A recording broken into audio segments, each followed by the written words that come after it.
الحمدللہ رب العالمین والعاقبۃ للمتقین والصلاة والسلام علی سید الانبیاء والمرسلین اما بعد فاعوذ باللہ من الشیطان الرجیم بسم اللہ الرحمن الرحیم ان اللہ وملائکتہ یصلون علی النبی یا ایہا الذین آمنوا صلوا علیہ وسلموا تسلیما اللہم صلی علی سیدنا و شفیعنا و نبینا و مولانا محمد بارک وسلم صلو علیہ الصلاۃ والسلام علیک یا رسول اللہ صلاۃ والسلام علیک یا حبیب اللہ صلی اللہ تعالی علیہ وسلم صدق اللہ مولانا العلی العظیم۔ پڑھیں الصلاۃ والسلام علیک یا رسول اللہ، الصلاۃ والسلام علیک یا حبیب اللہ، الصلاۃ والسلام علیک یا نبی اللہ وعلی آلک واصحابک یا نور اللہ صلی اللہ تعالی علیہ وسلم۔ رب کعبہ کی بارگاہ میں دعا ہے، مولا اپنے حبیب صاحب لولاک صلی اللہ تعالی علیہ وسلم کے صدق و طفیل ہم تمام حاضرین اور سامعین کو تو ماہ ذی الحجہ کی برکتوں سے بھرپور مالا مال فرما۔ میرے کریم اس سال جتنے تیرے بندے اور بندیاں حج کو ادا کرنے والے ہیں، ان میں جس کسی کا حج تیری بارگاہ میں مقبول ہو، اس کے صدقے موت آنے سے پہلے ہم غریبوں کو بھی حج کی سعادت نصیب فرما۔ ماتھے کی نگاہوں سے گنبد خضرا کی زیارت نصیب فرما، اور جو لوگ بھی تیری رضا کے لیے قربانیاں پیش کریں، مولا ان کی قربانی کو اپنی بارگاہ میں شرف قبولیت نصیب فرما۔ آپ جانتے ہیں کہ یہ ماہ مبارک بڑی عظمتوں برکتوں والا ہے۔ اللہ تبارک و تعالیٰ کے نزدیک 4 مہینے حرمت والے ہیں، یعنی 12 مہینوں میں 4 مہینے ایسے ہیں جو اللہ کے نزدیک بہت بڑا مقام رکھتے ہیں۔ ایک رجب المرجب ہے، اور اس کے بعد 3 مہینے ایک ساتھ آتے ہیں، ماہ ذی القعدہ، ذی الحجہ اور ماہ محرم الحرام۔ اس وقت ذی القعدہ ہمارے سامنے سے گزر رہا ہے، اور ماہ ذی الحجہ کی آمد ہے۔ میرے پیارے آقا علیہ الصلاۃ والتسلیم کے پیروانوں، اس ماہ مبارک میں اللہ تبارک و تعالیٰ نے 2 عظیم عبادتوں کو رکھ دیا ہے، ایک ہے قربانی اور دوسرا ہے حج۔ اور یہ 2 عبادتیں ایسی ہیں کہ جو بندہ کسی اور مہینے میں ادا نہیں کر سکتا ہے۔ نفلی قربانی آپ سال میں کتنی بھی کر سکتے ہیں، کبھی بھی کر سکتے ہیں، لیکن وہ قربانی جو صاحب نصاب پر اللہ نے واجب فرمایا ہے، وہ اس مہینے کے مخصوص ایام میں، یعنی مخصوص دنوں میں کریں گے تو ادا ہوگی، اس سے پہلے کیا تو بھی نہیں، اس کے بعد کیا تو بھی ادا ہونے والی نہیں ہے۔ اسی طرح حج کو بھی اگر آپ دیکھیں تو اللہ تبارک و تعالیٰ نے حج کو بھی اس مہینے کے مخصوص دنوں میں، تاریخوں میں، مخصوص وقتوں میں فرض فرمایا ہے۔ اگر کوئی بندہ یہ کہے کہ خانہ کعبہ وہیں پر ہے، صفا مروہ وہیں پر ہے، مینا کی گھاٹیاں وہیں پر ہے، اسی طرح سے میدان عرفات وہیں پر ہے، شیطان کو جہاں کنکریاں مارنا ہے وہ مقامات وہیں پر ہے، ساری چیزیں تو وہیں پر ہیں۔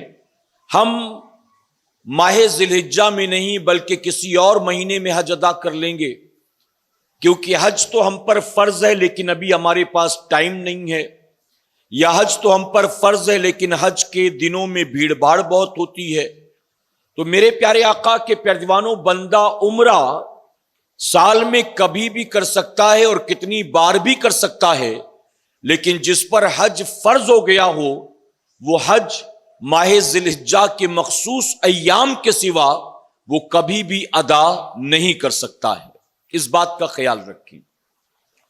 تو اس ماہ مبارک کی یہ فضیلت ہے، اسی کے ساتھ اس مہینے کا جو پہلا عشرہ آتا ہے، یعنی 1 تاریخ سے لے کر 10 تاریخ تک، یہ دن اور اس کے دن اور اس کی راتیں اتنی عظمت و برکت والی ہیں کہ اللہ نے قرآن مقدس میں اس کی قسم یاد فرمائی ہے۔ آج ہم اسی کو سمجھنے کی کوشش کریں گے کہ آخر ماہ ذی الحجہ کا پہلا عشرہ اتنی عظمت و برکتوں والا کیوں ہے۔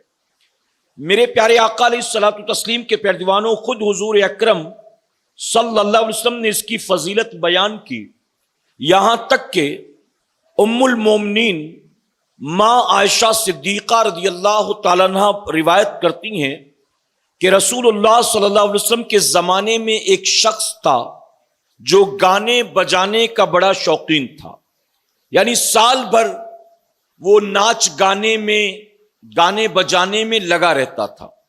فرماتی لیکن جب ماہ ذی الحجہ کا چاند ہو جاتا تو ماہ ذی الحجہ کا چاند دیکھ کر وہ صبح سے روزے رکھنا شروع کر دیتا۔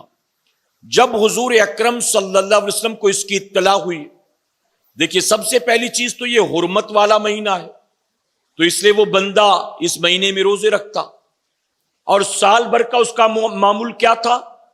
عائشہ صدیقہ رضی اللہ تعالیٰ عنہ خود فرماتی کہ وہ گانے بجانے کا بڑا شوقین تھا، لیکن ماہ ذی الحجہ کا چاند دیکھتے ہی وہ روزہ رکھنا شروع کر دیتا۔ جب حضور اکرم صلی اللہ علیہ وسلم کو اس بات کی اطلاع پہنچی، حضور اکرم صلی اللہ علیہ وسلم نے اس کو بلا کر فرمایا کہ آخر تم ان دنوں میں روزہ کیوں رکھتے ہو، یعنی کون سی ایسی چیز ہے جس نے تم کو ان دنوں میں روزہ رکھنے کی طرف ابھارا ہے؟ تو اس نے عرض کیا کہ یا رسول اللہ صلی اللہ علیہ وسلم، یہ دن حج کے ہیں اور عبادت کے ہیں، میری خواہش ہے کہ اللہ تبارک و تعالی حجاج اکرام کی دعاؤں میں مجھے بھی شریک کر دے، اس لیے میں ان دنوں میں روزہ رکھتا ہوں۔ یعنی چونکہ ان 10 دنوں میں حاجی حج کے لیے جاتے ہیں اور ان دنوں میں وہ بڑی عبادت کرتے ہیں، تو میں روزہ رکھتا ہوں تاکہ ان کی دعاؤں میں میں بھی شریک ہو جاؤں۔ حضور اکرم صلی اللہ علیہ وسلم نے فرمایا تم جو روزے رکھتے ہو، ہر روزے کے عوض اللہ تبارک و تعالی تمہیں 100 غلام آزاد کرنے کا ثواب عطا فرمائے گا۔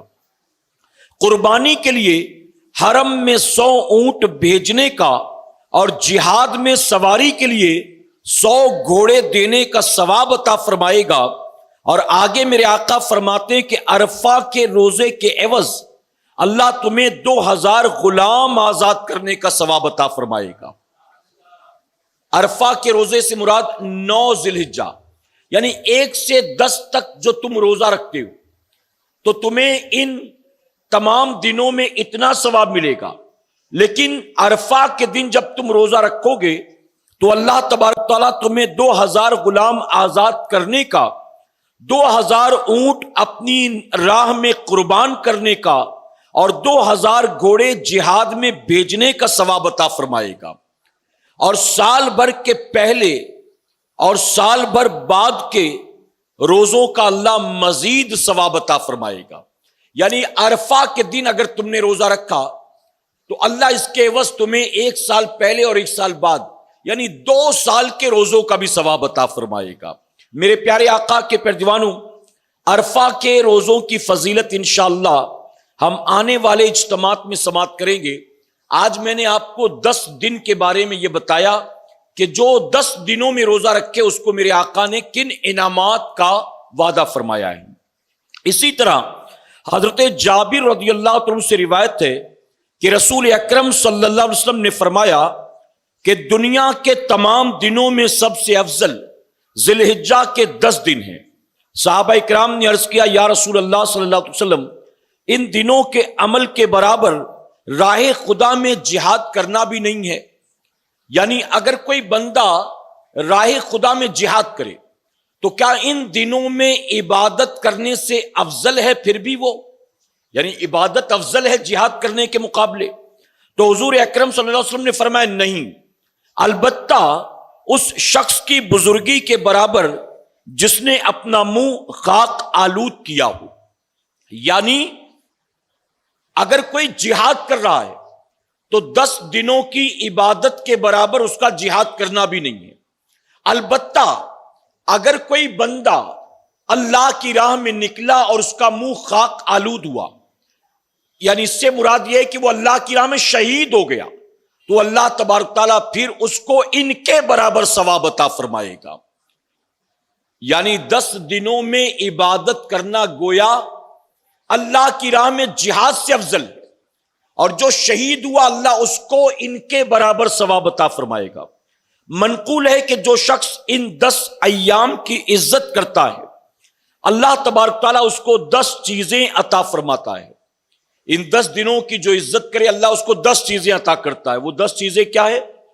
اللہ اس کی عمر میں برکت عطا فرماتا ہے، اللہ مال میں زیادتی عطا فرماتا ہے، اہل و عیال کی حفاظت فرماتا ہے، گناہوں کا کفارہ بنا دیتا ہے، نیکیوں میں اضافہ فرماتا ہے، موت کے وقت اللہ آسانی عطا فرماتا ہے، ظلمت میں یعنی اندھیروں میں اللہ روشنی عطا فرماتا ہے، اور میزان میں اس کے نام اعمال کو اللہ وزنی بنا دیتا ہے۔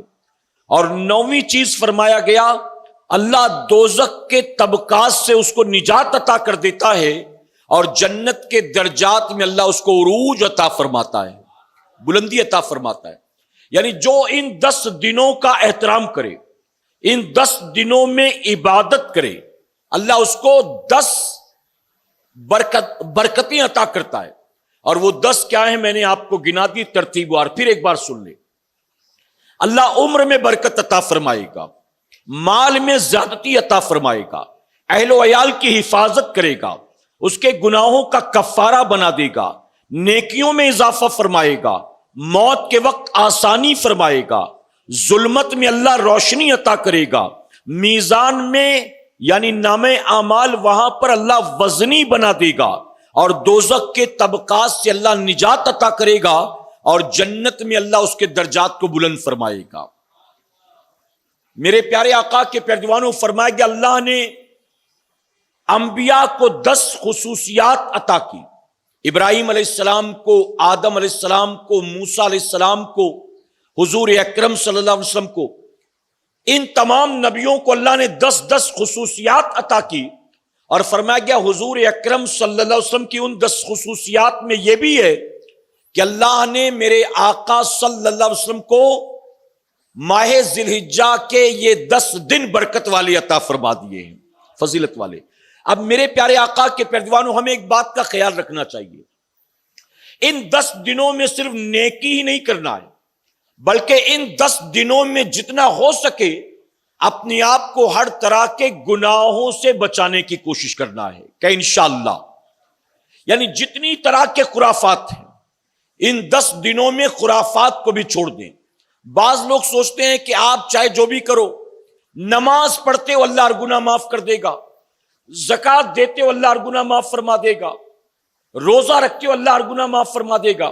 یقیناً تمام فرائض و واجبات کو جو آپ اس کے وقتوں پر ادا کر رہے ہیں اللہ اس کا ثواب دے گا، لیکن جو گناہ آپ کرتے ہیں قیامت کے دن ان گناہوں کا حساب بھی آپ کو دینا پڑے گا۔ یہ جو ہم سنتے ہیں نا، فلاں نیکی کرو تو اللہ گناہ کو معاف فرما دیتا ہے، فلاں نیکی کرو تو اتنے گناہ معاف کر دیے جاتے، مثلا ایک بار درود شریف پڑھو 10 گناہ معاف ہو جاتے ہیں۔ تو اب 10 گناہ معاف ہونے سے مراد یہاں پر کیا جانتے ہو؟ جہاں بھی کہا جائے کہ یہ نیکی کرو اتنے گناہ معاف ہوں گے، یہ نیکی کرو اتنے گناہ، وہاں گناہ کبیرہ مراد نہیں بلکہ گناہ صغیرہ مراد، چھوٹے چھوٹے گناہ۔ صغیرہ گناہ اللہ نیکیوں کے عوض معاف فرما دیتا بنا توبہ کی، خود بخود۔ لیکن اگر کبیرہ گناہ کیا ہے تو نیکیاں کرنے سے کبیرہ گناہ معاف نہیں ہوتے جب تک کہ بندہ سچے دل سے توبہ نہ کر لے۔ اور میں کبیرہ گناہ آپ کو گناؤں، جھوٹ بولنا بھی کبیرہ گناہ ہے، کیونکہ صراحتاً اللہ اور اس کے رسول نے اس کو حرام قرار دے دیا ہے، تو جھوٹ بولنا بھی کبیرہ گناہ ہے۔ کسی مسلمان کی غیبت کرنا بھی کبیرہ گناہ ہے، کسی پر بہتان عائد کرنا یہ بھی کبیرہ گناہ ہے، کسی کا لوگوں کے سامنے مذاق اڑانا یہ بھی کبیرہ گناہ ہے، جھوٹی قسم کھا لینا یہ بھی کبیرہ گناہ ہے، جان بوجھ کر کسی مسلمان کی دل آزاری کرنا یہ بھی کبیرہ گناہ ہے۔ اب میں نے وہ چیزیں گنائی ہیں جو روزمرہ کی زندگی میں عام ہے ہمارے اور آپ کے لیے، یہ تو چلتے پھرتے اٹھتے بیٹھتے مسلمان کرتا ہے۔ یہ جو آپ ٹی وی سیریل دیکھ رہے ہو، ڈرامہ دیکھ رہے ہو، ویب سیریز دیکھ رہے ہو، تماشا دیکھ رہے ہو، کیا یہ گناہ کبیرہ نہیں ہے؟ آپ نے اپنا فیس بک اوپن کیا اور لوگوں کی ریل یا اسٹیٹس چیک کرنا شروع کیا آپ نے، اب اس میں کوئی ناچنا بھی آ رہا ہے، گانا بھی آ رہا ہے، فلمی ڈائلاگ بھی آ رہا ہے، تماشا بھی آ رہا ہے، آپ وہ سارا دیکھ رہے ہیں کہ 60 سیکنڈ تو ہے، کیا ہے دیکھوں تو ذرا، تو آپ کو لگتا ہے کہ اس پر کوئی پکڑ نہیں ہوگی اور اس کا کوئی گناہ میں شمار نہیں ہوگا، جبکہ یاد رکھیں وہ بھی گناہ کبیرہ ہے۔ آپ اگر کوئی ٹیکنالوجی والی ریل دیکھ رہے ہیں، اس میں کوئی عریانیت نہیں ہے، بے حیائی نہیں ہے، بتا رہے ہیں کہ موبائل ایسے جو ہے آپ آپریٹ کرنا ہے، ایسے اپ گریڈ کرنا، یہ ایپ ایسے ڈاؤن لوڈ کرنا، اس میں گناہ تو نہیں ہوگا، لیکن آپ خرافات دیکھ رہے ہیں، ناچ گانا دیکھ رہے ہیں، آپ کوئی فلمی سین دیکھ رہے ہیں، کوئی مرد عورت کی تصویریں دیکھ رہے ہیں، تو ظاہر ہے کہ اس میں تو گناہ ہونا ہی ہونا ہے۔ اور مجھے تعجب ہوتا ہے ان مسلمانوں کی عقلوں پر کہ جو مسلمان خود اپنے اسٹیٹس اور اپنی ریل پر اپنی ہی نہیں اپنی بیوی کی بھی فوٹو ڈال دیتے ہیں، اپنی بیٹیوں کی بھی تصویریں ڈال دیتے ہیں۔ میں نے کئی لوگوں کو دیکھا ہے کہ وہ باقاعدہ اپنے اسٹیٹس پر بیٹی کی تصویر، اچھا اگرچہ وہ 8-9 سال کی ہے، لیکن کیا شریعت نے اس بات کی اجازت دی ہے؟ آپ نے کبھی غور کیا اس طرف؟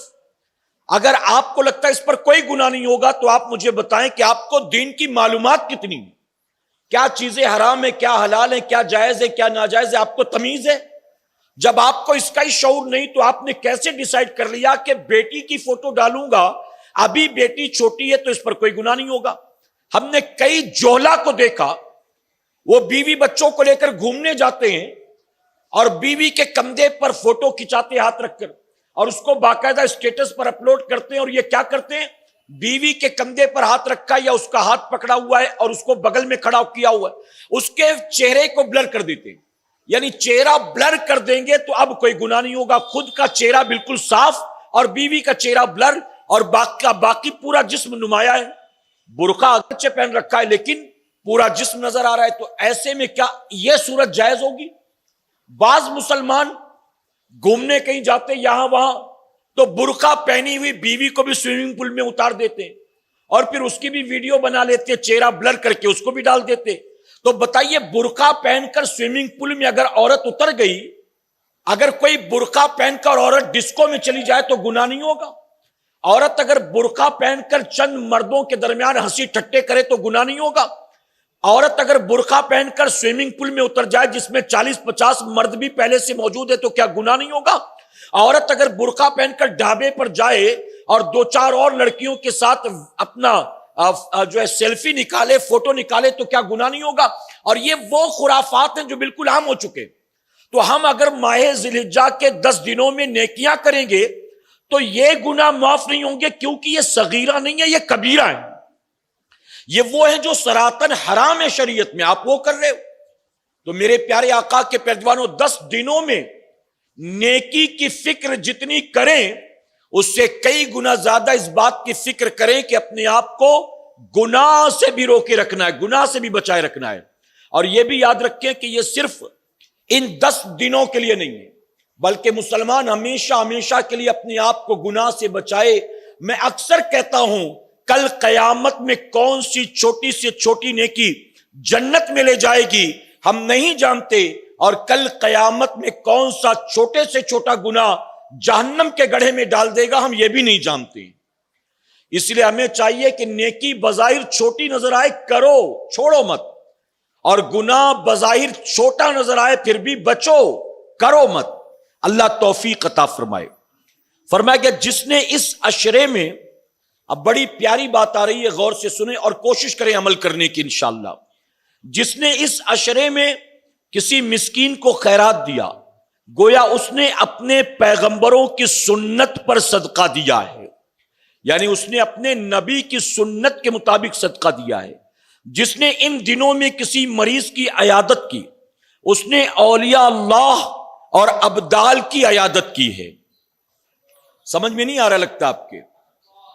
اگر کسی نے اپنے بھائی کی عیادت کی، رشتہ دار کی عیادت کی، پڑوسی مسلمان کی عیادت کی، تو فرمایا گیا عیادت تو نے اپنے جیسے عام انسان کی، لیکن اللہ ثواب تجھے ایسا دے گا جیسے نے اولیاء اللہ کی عیادت کی ہے، نے ابدال کی عیادت کی ہے۔ جو کسی کے جنازے کے ساتھ گیا، اس نے گویا شہیدوں کے جنازے میں شرکت کی ہے، شہداء کے جنازے میں شریک ہوا۔ جس نے کسی مومن کو اس عشرہ میں لباس پہنایا، اللہ تعالیٰ اس کو اپنی طرف سے جنتی لباس عطا فرمائے گا۔ جو کسی یتیم پر اس عشرے میں مہربانی کرے گا، اللہ تعالیٰ عرش کے نیچے اس پر مہربانی فرمائے گا۔ تو بڑی فضیلتوں کے دن، بڑی برکتوں کی راتیں آ رہی ہیں، ہمیں یہ سارے کام کرنے ہیں کہ انشاءاللہ۔ اسی طرح فرمایا گیا جو شخص کسی عالم کی مجلس میں اس عشرہ میں شریک ہوا، وہ گویا انبیاء اور مرسلین کی مجلس میں شریک ہوا ہے۔ اور یہ حوالہ ہے غنیۃ الطالبین کا، یعنی یہ سارے فضائل جو میں نے بتائی یہ حضور غوث اعظم کی کتاب کے اندر موجود ہیں۔ اسی طرح سے عشرہ ذی الحجہ میں نماز اور روزے کی فضیلت کیا آتی ہے؟ ماں عائشہ صدیقہ رضی اللہ تعالیٰ عنہ فرماتی ہیں کہ رسول اکرم صلی اللہ علیہ وسلم نے ارشاد فرمایا، جس نے عشرہ ذی الحجہ کی کسی رات میں پوری رات عبادت کی، گویا اس نے سال بھر حج اور عمرہ کرنے والوں جیسی عبادت کی۔ پورے سال بھر حج اور عمرہ کرنے والوں جیسی عبادت کی، اور کر کتنا رہا ہے وہ؟ اس عشرے کی ایک رات اس نے عبادت کر لی۔ اب بتائیے جب شب قدر میں جاگتے ہیں، شب برات میں جاگتے، شب معراج میں اگر طے کر لیں تو اس عشرے کی ایک رات بھی عبادت کر سکتے ہیں نا؟ تو کوشش کریں کہ ایک پوری رات جاگ کر عبادت کریں۔ اللہ تبارک تعالیٰ فرمایا گیا کہ پوری عمر حج اور عمرہ کرنے والوں کے برابر ثواب عطا فرمائے گا۔ اور جس نے عشرہ ذی الحجہ کا روزہ رکھا تو گویا اس نے پورے سال بھر عبادت کی۔ جس نے عشرہ ذی الحجہ کا روزہ رکھا، یعنی 1 تاریخ سے لے کر 9 تاریخ تک جس نے روزہ رکھا، چونکہ 10 کو نہیں رکھ سکتے ہیں، وہ قربانی اور بقرہ عید کا دن ہے، 10، 11، 12 ذی الحجہ کو روزہ نہیں رکھ سکتے، تو 1 سے 9 تک جس نے رکھا، اور جس نے 9ویں کا روزہ رکھا اس کی فضیلت آپ پہلے ہی سماعت کر چکے ہیں۔ اسی طرح مولا کائنات مولا علی کرم اللہ وجہ الکریم ارشاد فرماتے ہیں، عشرہ ذی الحجہ میں عبادت کی کوشش کرو، کہ عشرہ ذی الحجہ کو اللہ تعالیٰ نے بزرگی عطا فرمائی ہے، اور اس عشرہ کی راتوں کو بھی وہی عزت دی گئی جو اس کے دنوں کو حاصل ہے۔ یعنی صرف دن کی فضیلت نہیں ہے، بلکہ جو فضیلت دن کی ہے وہی فضیلت اللہ نے راتوں کو بھی عطا فرمایا ہے۔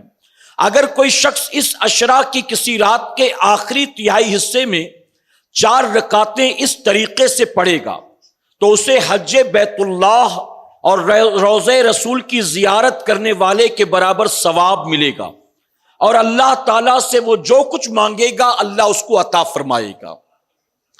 عشرہ ذی الحجہ کی کسی ایک رات میں جو اس طریقے سے 4 رکعت نماز پڑھے گا، اب وہ کیا طریقہ ہے؟ فرمایا گیا کہ ہر رکعت میں سورہ فاتحہ کے بعد آیت الکرسی پڑھے، اس کے بعد 3 مرتبہ سورہ اخلاص پڑھے، 3 بار سورہ فلق پڑھے، 3 بار سورہ ناس پڑھے، پھر نماز سے فارغ ہونے کے بعد اللہ کی بارگاہ میں ہاتھ اٹھا کر دعا کرے۔ جو اس طریقے سے 4 رکعت نماز پڑھے گا اللہ تبارک تعالیٰ اس کی تمام جائز مرادوں کو پورا فرمائے گا۔ میرے پیارے آقا علیہ الصلوۃ والتسلیم کے پیروانوں، اب 4 رکعت نفل نماز اگر پڑھیں گے ایک سجدے سے، تو اس کا طریقہ بھی آپ ہمارے ساتھیوں سے سیکھ لیں۔ اس کی وجہ کہ نفل نماز 2 رکعت ہی ہوتی ہے، اگر 4 ایک ساتھ پڑھیں گے تو اس کا طریقہ وہی ہوگا جو سنت غیر مؤکدہ کا طریقہ ہے، ٹھیک ہے؟ آپ اس طرح سے اس کو پڑھیں گے۔ اسی طرح یہ بڑی اہم روایت ہے، آپ غور سے سنیں، اور یہ صرف عشرہ ذی الحجہ کے لیے نہیں، ہمیشہ کے لیے۔ حضرت ام المومنین حفصہ رضی اللہ تعالیٰ عنہ فرماتی ہیں حضور اکرم صلی اللہ علیہ وسلم 4 چیزوں کو کبھی نہیں چھوڑتے تھے۔ بہت غور سے سنیے گا، حضرت حفصہ رضی اللہ تعالیٰ عنہ فرماتی ہیں کہ حضور اکرم صلی اللہ علیہ وسلم گھر میں ہوتے یا سفر میں ہوتے، یہ 4 چیزیں کبھی نہیں چھوڑتے تھے۔ ایک تو عاشورے کا روزہ، عشرہ ذی الحجہ کا روزہ، ایام 20 کے روزے، اور فرماتی فجر سے پہلے کی 2 رکعت سنت، فجر سے پہلے کی 2 رکعت سنت حضور کبھی نہیں چھوڑتے تھے۔ اور اسی لیے چونکہ آقا ہمیشہ پڑھتے تھے، علماء نے اس 2 رکعت سنت کو قریب واجب لکھا ہے۔ اس لیے صرف فجر کی 2 رکعت سنت میں اس بات کی اجازت ہے کہ آپ مسجد میں پہنچے اور جماعت کھڑی تھی اور آپ کو یقین ہو کہ سنت ادا کر کے میں جماعت میں شریک ہو سکتا ہوں، تو آپ پہلے سنت ادا کریں گے، پھر آپ جماعت میں شریک ہوں گے۔ لیکن باقی کسی نماز میں اس بات کی اجازت نہیں ہے کہ جماعت کھڑی ہو تو آپ سنت ادا کریں پہلے اور پھر جماعت میں شریک ہو، نہیں، بلکہ جماعت کھڑی ہے تو فوراً آپ جماعت میں شریک ہو جائیں، لیکن نماز فجر میں اس بات کی اجازت ہے۔ میرے پیارے آقا علیہ الصلوۃ والتسلیم کے پیروانوں، اب اسی کے ساتھ ساتھ عرفہ کے دن کی بھی بڑی فضیلت آتی ہے، عرفہ کے روزے کی بھی بڑی فضیلت آتی ہے، جو انشاءاللہ ہم آنے والے ہفتہ واری اجتماع میں سنیں گے۔ انشاءاللہ اگلے ہفتہ واری اجتماع میں قربانی کے فضائل، قربانی کے مسائل سماعت کریں گے، اور ساتھ ہی ساتھ عرفہ کے روزے کی فضیلت، عرفہ کے دن کی عبادت کی فضیلت انشاءاللہ سماعت کریں گے۔ اللہ ہم سب کو کہنے سننے سے زیادہ عمل کی توفیق عطا فرمائے۔ وما علینا الا البلاغ۔ السلام علیکم۔